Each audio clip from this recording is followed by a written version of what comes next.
कि हिंदू कोई धर्म नहीं है। तो जब हिंदू कोई धर्म ही नहीं है तो भारत को हिंदू राष्ट्र बनाने का क्या मतलब है। और ये जो लोग कह रहे हैं कि भारत को हिंदू राष्ट्र बनाया जाए, इनसे ये पूछना चाहिए कि हिंदू राष्ट्र से इनका क्या मतलब है, हिंदू राष्ट्र का क्या मतलब है, क्या ये बता सकते हैं। मुसलमान, यहूदी, ईसाई, पारसी छोड़कर जितने भी भारत भूमि में धर्म उदय हुए हैं उन सबको हिंदू कहा जाता है। तो इन मूर्खों से पूछना चाहिए कि हिंदू राष्ट्र बनाने से इनका क्या मतलब है। हिंदू राष्ट्र जब बनेगा तो कौन सी व्यवस्था लागू होगी, वैदिक व्यवस्था लागू होगी, मनुस्मृति लागू होगी, बुद्ध के विचारों पे चलेगा, महावीर के विचारों पे चलेगा, कबीर के विचारों पे चलेगा, रैदास के विचारों पे चलेगा, नानक के विचारों पे चलेगा, लिंगायत के विचारों पे चलेगा। तो जो ये हिंदू राष्ट्र बनाना चाहते हैं वो किसके विचारों पे चलेगा। मैं दावा करता हूँ ये लोग बता नहीं पाएंगे कि हिंदू राष्ट्र से इनका क्या मतलब है। मैं आपने अखबारों में पढ़ा होगा, उसमें कहा गया कि हिंदू राष्ट्र जो बनेगा उसमें जो कानून है वो मनुस्मृति के हिसाब से चलेगा। तो आप समझ सकते हैं हिंदू राष्ट्र से इन लोगों का क्या मतलब है। तो हिंदू राष्ट्र से इनका मतलब है कि भारत के जो 90% हिंदू हैं उन्हें गुलाम बनाना।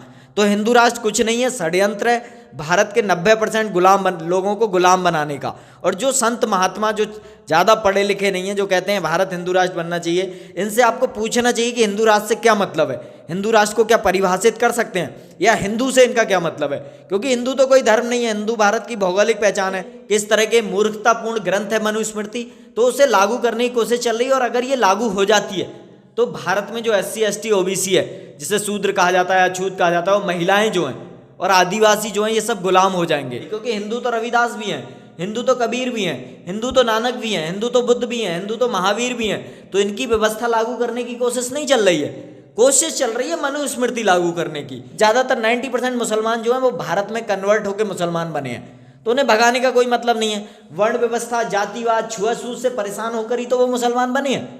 तो सारे OBC भाइयों को जानना चाहिए कि भारत जो है हिंदू राष्ट्र ही तो है। जब हमारा प्रधानमंत्री हिंदू है, हमारा राष्ट्रपति हिंदू है, और जो संविधान है वो 90% हिंदुओं के राइट देता है जो पिछड़ गए हैं। OBC को 27% आरक्षण देता है, हालांकि 54 मिलना चाहिए। SC ST को 21%, 22% आरक्षण देता है। तो ये सब हिंदू ही तो हैं। आप सभी भाइयों को नमस्कार, जय भारत। मैं आपका भाई मनोज मौर्य और आप लोग देख रहे हैं सम्राट दस्तक। तो दोस्तों आज हमारे साथ हैं संतोष साग जी, जो एक लेखक भी हैं और पत्रकार भी हैं। तो इस टाइम एक हमारे देश में बहुत मुद्दा गरमाया हुआ है कि जो भारत देश है उसको हिंदू राष्ट्र बनाना चाहिए। तो आज उसी पर चर्चा करेंगे। सर आपका स्वागत है मेरे चैनल में। बहुत बहुत धन्यवाद मनोज जी, आपका भी स्वागत है। तो सर जिस तरीके से हिंदू धर्म के संत महात्मा बोल रहे हैं कि जो भारत देश है उसे हिंदू राष्ट्र बनाना चाहिए, आपकी इस पर क्या राय है? देखिए, अभी जो एक बहुत सारे संत महात्मा हैं जो कथाएं कहते हैं और बहुत सारे कथावाचक हैं, जैसे कि एक महंत राजू दास है, एक और नाम है बागेश्वर धाम जो अभी ट्रेंडिंग में चल रहा है, जो लोगों की प्रॉब्लम बताने की दावा करता है। तो ये सारे लोग कह रहे हैं कि भारत को हिंदू राष्ट्र बनाया जाए। तो सबसे पहले तो मैं ये कहना चाहूँगा कि हिंदू कोई धर्म नहीं है। तो जब हिंदू कोई धर्म ही नहीं है तो भारत को हिंदू राष्ट्र बनाने का क्या मतलब है। और ये जो लोग कह रहे हैं कि भारत को हिंदू राष्ट्र बनाया जाए, इनसे ये पूछना चाहिए कि हिंदू राष्ट्र से इनका क्या मतलब है, हिंदू राष्ट्र का क्या मतलब है, क्या ये बता सकते हैं। क्योंकि जिसे आज हिंदू कहा जाता है, हिंदू भारत की भौगोलिक पहचान है। अर्थात भारत में रहने वाले किसी भी पंथ मत को मानने वाले जो लोग हैं उन्हें हिंदू कहा जाता है। इसमें बेसिकली हम छोड़ सकते हैं मुसलमान को, ईसाई को, यहूदी को और पारसी को। मुसलमान, यहूदी, ईसाई, पारसी छोड़कर जितने भी भारत भूमि में धर्म उदय हुए हैं उन सबको हिंदू कहा जाता है। तो इन मूर्खों से पूछना चाहिए कि हिंदू राष्ट्र बनाने से इनका क्या मतलब है। हिंदू राष्ट्र जब बनेगा तो कौन सी व्यवस्था लागू होगी, वैदिक व्यवस्था लागू होगी, मनुस्मृति लागू होगी, बुद्ध के विचारों पे चलेगा, महावीर के विचारों पे चलेगा, कबीर के विचारों पे चलेगा, रैदास के विचारों पे चलेगा, नानक के विचारों पे चलेगा, लिंगायत के विचारों पे चलेगा। तो जो ये हिंदू राष्ट्र बनाना चाहते हैं वो किसके विचारों पे चलेगा और हिंदू राष्ट्र से इनका क्या अभिप्राय है। पत्रकारों को इनसे पूछना चाहिए। मैं दावा करता हूँ ये लोग बता नहीं पाएंगे कि हिंदू राष्ट्र से इनका क्या मतलब है। और जो लोग हिंदू राष्ट्र बनाने की बात कर रहे हैं पढ़े लिखे लोग हैं। जैसे आपने देखा कि कुछ दिन पहले एक हिंदू राष्ट्र निर्माण समिति थी, उसने एक संविधान जारी किया कि हिंदू राष्ट्र संविधान का एक डॉक्यूमेंट 32 पेज का जारी किया। उन्होंने कहा कि हम हिंदू राष्ट्र बनाएंगे। तो उनका क्या था कि उसमें आपने अखबारों में पढ़ा होगा, उसमें कहा गया कि हिंदू राष्ट्र जो बनेगा उसमें जो कानून है वो मनुस्मृति के हिसाब से चलेगा। तो आप समझ सकते हैं हिंदू राष्ट्र से इन लोगों का क्या मतलब है और हिंदू राष्ट्र कौन लोग बनाना चाहते हैं। उसमें एक वकील था, उपाध्याय, एक तथाकथित संत भी था। तो हिंदू राष्ट्र से इनका मतलब है मनुस्मृति लागू करना, अर्थात ब्राह्मण, क्षत्रिय, वैश्य, शूद्र और अछूत की व्यवस्था लागू करना। तो हिंदू राष्ट्र से इनका मतलब है कि भारत के जो 90% हिंदू हैं उन्हें गुलाम बनाना। तो हिंदू राष्ट्र कुछ नहीं है, षड्यंत्र है भारत के 90% लोगों को गुलाम बनाने का। और जो संत महात्मा जो ज़्यादा पढ़े लिखे नहीं हैं, जो कहते हैं भारत हिंदू राष्ट्र बनना चाहिए, इनसे आपको पूछना चाहिए कि हिंदू राष्ट्र से क्या मतलब है, हिंदू राष्ट्र को क्या परिभाषित कर सकते हैं, या हिंदू से इनका क्या मतलब है। क्योंकि हिंदू तो कोई धर्म नहीं है, हिंदू भारत की भौगोलिक पहचान है। जैसा कि मैंने बताया, हिंदू एक संस्कृति है और भारत में जन्म लेने वाले सारे धर्म जो हैं वो हिंदू संस्कृति के अंतर्गत आते हैं। हिंदू कोई धर्म तो है नहीं। तो इन सबसे पूछना चाहिए हिंदू राष्ट्र का क्या मतलब है।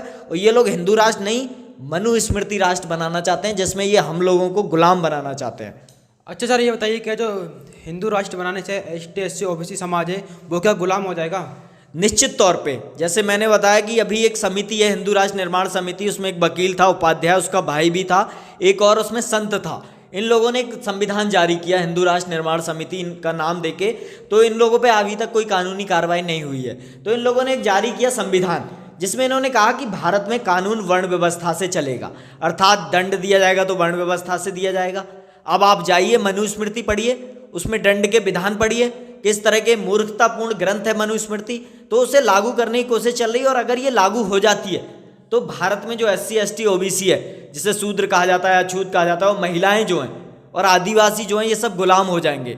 ये लोग षड्यंत्र कर रहे हैं SC ST OBC के खिलाफ। और आज जो OBC वाले हैं बहुत उछलते हैं, तो उन्हें ये समझना चाहिए कि मनुस्मृति लागू करने का षड्यंत्र है। हिंदू राष्ट्र के नाम पर वैदिक वर्ण व्यवस्था लागू करने की कोशिश की जा रही है। ऋग्वेद का जो पुरुष सूक्त है, उसके 10वें मंडल में जो वर्ण व्यवस्था का उल्लेख है, उसे लागू करने की कोशिश की जा रही है। और भारत में कभी भी वर्ण व्यवस्था लागू नहीं रही है कानूनी रूप से। ये पहली बार कोशिश चल रही है। मतलब भारत बहुत बुरी स्थिति में जा सकता है, जैसी स्थिति में कभी नहीं गया। क्योंकि भारत में वर्ण व्यवस्था कभी लागू नहीं रही कानूनी तौर पे। उसकी एक सामाजिक स्वीकृति तो है, लेकिन ना तो मुगलों ने और पूरे भारतीय इतिहास में कभी वर्ण व्यवस्था जो है कानूनी तौर पे लागू नहीं रही। और आज ये अगर कोशिश कर रहे हैं उसे कानूनी तौर पे लागू करने की, तो आप समझ सकते हैं कितना बड़ा षड्यंत्र चल रहा है। और SC ST OBC इसमें निश्चित ही गुलाम बन जाएंगे। जो अभी एक समिति ने लागू किया, उस पर कानूनी कार्रवाई होनी चाहिए। भारत पंथ निरपेक्ष है, धर्म से कोई भी निरपेक्ष नहीं हो सकता। भारत पंथ निरपेक्ष है और पंथ निरपेक्ष को पंथ निरपेक्ष रहना चाहिए। हम नहीं चाहते कोई मनुस्मृति लागू हो, कोई वर्ण व्यवस्था लागू हो, क्योंकि हम मनुस्मृति और वर्ण व्यवस्था को नहीं मानते। अच्छा सर, आप बोल रहे हैं कि अगर हिंदू राष्ट्र बना तो ST SC OBC समाज है वो गुलाम हो जाएगा। अगर आप कह रहे हैं ये बात, आप भी OBC हैं भाई, हमारे सबसे ज़्यादा OBC समाज के भाई मांग करते हैं कि भारत को हिंदू राष्ट्र बनाना चाहिए।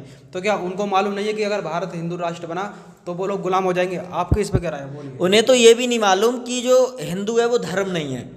और उन्हें तो ये भी नहीं मालूम कि वो किस चीज़ को मानते हैं, क्योंकि उन्होंने 70 साल से पढ़ना शुरू किया है। चूँकि उनके पास थोड़ी बहुत ज़मीनें हैं तो वो थोड़ा बहुत उछल लेते हैं। तो मेरे जो OBC भाई हैं वो ऐसा नहीं है कि चाह कर मनुस्मृति लागू करवाना चाहते हैं। वो भटके हुए हैं, उनके पास एजुकेशन नहीं है, उनके पास सोशल एजुकेशन नहीं है, और उन्होंने पढ़ा नहीं है कि जो ये हिंदू कोई धर्म नहीं है। और हिंदू राष्ट्र बनाने की कोशिश नहीं चल रही है भारत को। मैंने फिर से कह रहा हूँ, वैदिक वर्ण व्यवस्था लागू करने की कोशिश चल रही है। हिंदू के नाम पर वैदिक वर्ण व्यवस्था लागू करने की कोशिश चल रही है। क्योंकि हिंदू तो रविदास भी हैं, हिंदू तो कबीर भी हैं, हिंदू तो नानक भी हैं, हिंदू तो बुद्ध भी हैं, हिंदू तो महावीर भी हैं। तो इनकी व्यवस्था लागू करने की कोशिश नहीं चल रही है। कोशिश चल रही है मनुस्मृति लागू करने की, कोशिश चल रही है वैदिक वर्ण व्यवस्था लागू करने की। जैसा कि जो वेद है उसका, ऋग्वेद जो है उसका पुरुष सूक्त है, उसके 10वें मंडल में वर्ण व्यवस्था का उल्लेख है। और वर्ण व्यवस्था मानती है ऊंच नीच को, कि ब्राह्मण श्रेष्ठ है, क्षत्रिय उससे नीचा है, वैश्य उससे नीचा है, शूद्र उससे नीचा है, और अछूत जो है, जो वर्ण व्यवस्था में जिसका उल्लेख नहीं है लेकिन वो है। तो इन 5 वर्णों की व्यवस्था को लाने की कोशिश है। OBC वाले इसलिए सपोर्ट करते हैं कि उन्हें नॉलेज नहीं है। तो मेरे जैसे लोग जो हैं उन्हें बता रहे हैं, और मेरे भाई जो हैं वो भी जाग रहे हैं। ऐसा नहीं है, आज OBC समाज जाग रहा है। पूरे देश में वो एक जो संविधान की व्यवस्था है, जो बराबरी की व्यवस्था है, उसे लागू रख रहा है, उसे लागू करना चाहता है। तो आज OBC समाज बिल्कुल जागा हुआ है और वो बराबरी की व्यवस्था को लागू कर रहा है। आज उसने भेदभाव करना भी कम किया है, क्योंकि OBC ने बहुत ज़्यादा भेदभाव किया। भाई SC ST के साथ सबसे ज़्यादा भेदभाव तो OBC ने किया, लेकिन वो दोषी नहीं है, क्योंकि वो उसका मास्टरमाइंड नहीं है। दोषी वो है जो उसका मास्टरमाइंड है, जिसने उस व्यवस्था का पोषण किया है, जिसने उस व्यवस्था को लिखा है। तो OBC समाज जाग रहा है, चूँकि वो शिक्षित नहीं है, उसे पता नहीं है कि वो तो सोचता है कि हिंदू के नाम पे मुसलमानों को भगाया जाएगा। जो कि एक बहुत बड़ा झूठ है, क्योंकि ज़्यादातर 90% मुसलमान जो हैं वो भारत में कन्वर्ट होकर मुसलमान बने हैं, तो उन्हें भगाने का कोई मतलब नहीं है। वर्ण व्यवस्था, जातिवाद, छुआछूत से परेशान होकर ही तो वो मुसलमान बने हैं। और जो भारत का ही है, जो 3000 साल से भारत में रह रहा है, जो कन्वर्ट होकर बना है, उसे भगाया नहीं जा सकता। वो हमारे ही भाई हैं। ओबीसी मुसलमान जो वो ओबीसी हिंदुओं के भाई तो है। तो चल क्या रहा है कि मुसलमान का एक उनके मन में बिठा दिया जाता है, मुसलमान के प्रति नफरत सिखा के उन्हें तैयार किया जाता है वैदिक वर्ण व्यवस्था लागू करने के लिए या मनुस्मृति लागू करने के लिए। वो कूदे कूदे घूमते हैं, उन्हें पता ही नहीं है कि जब हिंदू राष्ट्र से इनका क्या मतलब है। तो मैं उन सारे ओबीसी भाइयों से कहना चाहूँगा कि जब भी आपसे कोई संत, महात्मा, कोई भी राजनेता हिंदू राष्ट्र की बात करे तो उससे आप पूछो हिंदू राष्ट्र का क्या मतलब है। हिंदू राष्ट्र जब बनेगा तो आपका उससे क्या मतलब है? क्या वर्ण व्यवस्था लागू होगी? और वर्ण व्यवस्था लागू होगी, आप ही गुलाम बनोगे। तो सारे ओबीसी भाइयों को जानना चाहिए कि भारत जो है हिंदू राष्ट्र ही तो है। जब हमारा प्रधानमंत्री हिंदू है, हमारा राष्ट्रपति हिंदू है, और जो संविधान है वो 90% हिंदुओं के राइट देता है जो पिछड़ गए हैं। ओबीसी को 27% आरक्षण देता है, हालांकि 54 मिलना चाहिए। एससी एसटी को 21%, 22% आरक्षण देता है। तो ये सब हिंदू ही तो हैं। तो संविधान हिंदुओं के राइट प्रोटेक्ट करता है, हिंदुओं को समानता का अधिकार देता है। तो ये सब हिंदुओं की बात तो है। तो वही मैं कह रहा हूँ कि हिंदू से इनका मतलब हिंदुओं की सुरक्षा नहीं है। संविधान जो है वो हिंदुओं का ही है और वो हिंदुओं के ही राइट की बात कर रहा है। लेकिन जो लोग हिंदू राष्ट्र की बात कर रहे हैं उनकी कोशिश है वैदिक वर्ण व्यवस्था लागू करने की। तो हमें सबको जाग के रहना चाहिए। वर्ण व्यवस्था लागू हो गई तो भारत में फिर से वही तबाही आएगी और हम फिर से गुलाम हो जाएंगे। 800 साल हम लोग गुलाम रहे हैं और वर्ण व्यवस्था के कारण ही आज जो भारत में 15 से 18-20 करोड़ मुसलमान हैं, उसमें 19 करोड़ तो हमारे ही लोग हैं जो कन्वर्ट होके बने हैं। क्यों बने हैं? क्योंकि उनके साथ छुआछूत होता था, उनके साथ भेदभाव होता था, उनके साथ गैर बराबरी होती थी। तो हमारे साथ भी हुई, लेकिन वो लोग मुसलमान बन गए। उन्होंने सोचा यहाँ पे बराबरी होगी, वहाँ पे हुई नहीं हालांकि, लेकिन बहुत हद तक हुई। तो हुआ क्या कि इसकी वजह से बने हैं वो। तो उन्हें उनसे नफरत सिखा के हमें हिंदू राष्ट्र का सपना दिखाया जाता है और हिंदू राष्ट्र के नाम पे वर्ण व्यवस्था लागू करने की कोशिश है। इसलिए ओबीसी भाइयों को समझ लेना चाहिए। आप कह रहे हैं सर कि हिंदू राष्ट्र बनेगा तो एसटी एससी ओबीसी के अधिकार छीने जाएंगे, और वहीं संत महात्मा बोलते हैं कि मुसलमानों को देश से भगाया जाएगा, उनका अधिकार छीना जाएगा। देखिए, एक वही मैं कह रहा हूँ ना, जो वर्ण व्यवस्था लागू करना चाहते हैं, वैदिक व्यवस्था, वैदिक वर्ण व्यवस्था लागू करना चाहते हैं, वो लोग मुसलमानों का डर दिखा के सारे जो ओबीसी एससी एसटी हिंदू हैं उन्हें अपनी तरफ मिला लेते हैं, जबकि सच्चाई ये नहीं है। जैसे मैंने बताया कि जो मुसलमान हैं उन्हें भगा नहीं सकते आप, क्योंकि सिर्फ 1 करोड़ मुसलमान ही है जो बाहर से आया है। जो 90% मुसलमान है वो यहीं का है, कन्वर्ट होके बना है। क्यों बना है? क्योंकि उसके साथ छुआछूत हुआ, उसके साथ भेदभाव हुआ, उसके साथ गैर बराबरी हुई। गैर बराबरी से डर के उसने क्या किया? धर्म परिवर्तन कर लिया, उसने संस्कृति बदल दी, वो हिंदू से मुसलमान हो गया, उसने भारतीय संस्कृति छोड़ दी। तो वो यहीं के लोग हैं, ना तो उन्हें आप भगा सकते हैं, ना तो उनके आप राइट छीन सकते हैं, क्योंकि वो यहीं के लोग हैं, कन्वर्ट होके बने हैं। तो मुसलमानों को ना तो आप भगा सकते हैं, और ओबीसी का क्या मतलब? 60% ओबीसी है तो उसमें 10% मुसलमान ही तो है। ओबीसी में पहले से ही है, वो हमारे भाई हैं, तो उनसे ना तो हमें कोई नफरत है, ये लोग उनसे हमें नफरत सिखा रहे हैं। हमारे ही लोगों को पहले इन्होंने छुआछूत किया, छुआछूत की वजह से वो मुसलमान बन गए, अब उनसे नफरत सिखा रहे हैं। अरे वो हमारे भाई हैं, वो मुसलमान बन गए हैं, वो एक अलग विषय है, लेकिन खून हम लोगों का एक ही है। और ना तो उन्हें देश से भगाया नहीं जा सकता, क्योंकि वो यहाँ के मूल निवासी हैं, 3000 साल से यहाँ रह रहे हैं। तो जब उन्हें भगाया नहीं जा सकता, उन्हें भगाने का वो दिखाकर, एक सिंबल दिखाकर, उनके प्रति नफरत फैलाकर, चूँकि कई चीज़ें ऐसी भी हैं कि इस्लाम में कट्टरता है, और जो मुसलमान है, सवर्ण मुसलमान या अपर क्लास मुसलमान है, वो उनका इस्तेमाल करता है, उन्हें धर्म के नाम पे भड़का देता है। धर्म के नाम पे ओबीसी हिंदुओं को, ओबीसी मुसलमानों को लड़ा के एक तैयारी की जाती है और वो राजनीति सेट की जाती है। तो किसी को भगाने की कोशिश नहीं है, सारी कोशिश एससी एसटी ओबीसी में मुसलमान भी है।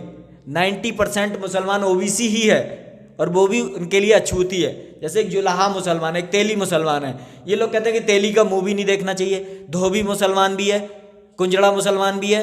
भाई कुंजड़ा जो है आज सब्जी का काम करता है, भाई काची से कन्वर्ट हुआ है, तो कुंजड़ा मुसलमान भी है। हर जाति मुसलमान भी है तो हमारे भाई। तो उनसे ना तो हमें कोई नफरत है, लेकिन उनसे नफरत करके एससी एसटी ओबीसी के जो हक हैं उन्हें छीनने की कोशिश चल रही है। जब हिंदू राष्ट्र बनेगा तो इस देश से मुसलमानों को भगा दिया जाएगा, निकाल दिया जाएगा। ऐसा कुछ नहीं है। देखिए, हिंदू राष्ट्र, पहले तो हिंदू कोई धर्म नहीं है। दूसरा, आपको इनसे पूछना चाहिए कि हिंदू राष्ट्र बनेगा तो कैसे बनेगा, जो भी संत कह रहे हैं। तीसरी चीज़ मैंने आपको बताई कि अभी एक संस्था ने हिंदू राष्ट्र संविधान जारी किया, तो उसने कहा कि भारत जब हिंदू राष्ट्र बनेगा तो वर्ण व्यवस्था चलेगी। कानून वर्ण व्यवस्था से चलेगा, दंड वर्ण व्यवस्था से दिया जाएगा। वर्ण व्यवस्था के दंड की व्यवस्था आपको बता देता हूँ। वर्ण व्यवस्था मनुस्मृति कहती है कि अगर ब्राह्मण ने कुछ हत्या भी कर दी तो आप उसे देश निकाला दे दो, लेकिन उस पर कोई कार्यवाही नहीं कर सकते। शूद्र ने आपके घर चोरी भी कर ली तो उसे फांसी टांग दो। ये वर्ण व्यवस्था का कानून है। तो ये कानून लागू करने की कोशिश चल रही है। हिंदू राष्ट्र में ना तो कोई मुसलमान भगाया जाएगा ना ईसाई, बल्कि जो सवर्ण मुसलमान है, जो अपर क्लास मुसलमान है, वो तो सवर्ण हिंदू से ही कन्वर्ट हुए हैं। शेख अब्दुल्ला कहते हैं कि वो पहले ब्राह्मण थे। शेख अब्दुल्ला का नाम आपने सुना होगा, कश्मीर के पूर्व मुख्यमंत्री। तो वो कहते हैं वो तो पहले ब्राह्मण थे। तो वर्ण व्यवस्था के नाम पर पूरा जो ओबीसी SC ST है उसे गुलाम बनाने की कोशिश है। हिंदू राष्ट्र कुछ नहीं है, सिर्फ एक बुलबुला है, हमारा शोषण करने के लिए कोशिश करने की तरीका है। तो इससे हमें जागरूक रहना चाहिए। हिंदू राष्ट्र नहीं, वैदिक वर्ण व्यवस्था राष्ट्र बनाने की कोशिश चल रही है। हमें जागरूक रहना चाहिए। भारत पहले ही हिंदू राष्ट्र है। मेरे जो ओबीसी SC ST भाई हैं उन्हें समझना चाहिए। भारतीय संविधान आपके राइट देता है, भारतीय संविधान आपकी हिस्सेदारी देता है, भारतीय संविधान ने आपको समता का अधिकार दिया है, भारतीय संविधान ने आपको व्यापार करने का, अपनी रोजी रोटी कमाने का और अपने जो संपत्ति है उसे रखने का अधिकार दिया है। किसी धर्म ने नहीं दिया है। वर्ण व्यवस्था ने आपको क्या किया? वर्ण व्यवस्था तो आपके सामाजिक बहिष्कार करती है, सामाजिक बहिष्कार करती है। राजा उसे लागू करे ना करे वो एक अलग विषय है, लेकिन सामाजिक स्तर पे वो बहिष्कार कर देती है। जैसे ही एक दलित का बच्चा पैदा होता है वो दलित हो जाता है, जैसे ही एक ओबीसी का बच्चा पैदा होता है वो ओबीसी हो जाता है। तो संविधान जो है वो हिंदुओं का ही है। भारत हिंदू राष्ट्र ही है और 90% जो मुसलमान है वो हमारे ही लोग हैं, कन्वर्ट होकर मुसलमान बन गए हैं। तो उन्हें हमें गले लगाना चाहिए। हम नहीं कह रहे वो धर्म परिवर्तन करके फिर से बौद्ध हो जाएं, जैन हो जाएं, शैव को माने, वैष्णव को माने या रविदास को माने, कबीरपंथी को माने। कबीर को तो मानते भी हैं, कबीर तो खुद ही मुसलमान थे, कबीर तो खुद ही मुसलमान थे। तो यहाँ पे क्या है कि सारी लड़ाई जो है SC ST OBC और सामान्य वर्ग के बीच है। लड़ाई जो है सामाजिक व्यवस्था की है, लड़ाई धर्मों की नहीं है। सामाजिक व्यवस्था में सभी धर्म जो हैं, जो सामाजिक व्यवस्था में नीचे लोग हैं उनके साथ शोषण कर रहे हैं। तो ना तो इनकी कोशिश मुसलमानों को भगा देंगे ये कह के हिंदू वोट को इकट्ठा करते हैं और बाद में अपना एजेंडा चलाते हैं। जैसे आपने देखा उत्तर प्रदेश में 18,000 सीटें OBC की खाली, OBC की 69,000 भर्ती में बहुत सारी गड़बड़ की। तो कोई मुसलमान को भगाने की कोशिश नहीं है। मुसलमानों का डर दिखा के, मुसलमानों को भगाने की बात करके SC ST OBC को गुलाम बनाने की कोशिश चल रही है और वैदिक वर्ण व्यवस्था लागू करने की कोशिश चल रही है। हिंदू राष्ट्र नहीं, वैदिक वर्ण व्यवस्था मनुस्मृति राष्ट्र बनाने की कोशिश चल रही है। OBC SC ST या महिलाएं जो उन्हें जागना चाहिए, इसका विरोध करना चाहिए। भारतीय संविधान हिंदुओं का ही है और वही हमारे राइट देता है। भारतीय संविधान हमारा असली प्रतिनिधि है। भारतीय संविधान को ही हमें मानना चाहिए, उस पर अपनी हिस्सेदारी लेने की कोशिश करनी चाहिए, उसमें जो भी और ज़रूरी बदलाव हों उन्हें लाने की कोशिश करनी चाहिए। बहुत बहुत धन्यवाद हमारे साथ बात करने के लिए। आपका भी बहुत बहुत धन्यवाद। आप बहुत अच्छा काम कर रहे हैं, करते रहिए। Thank you sir.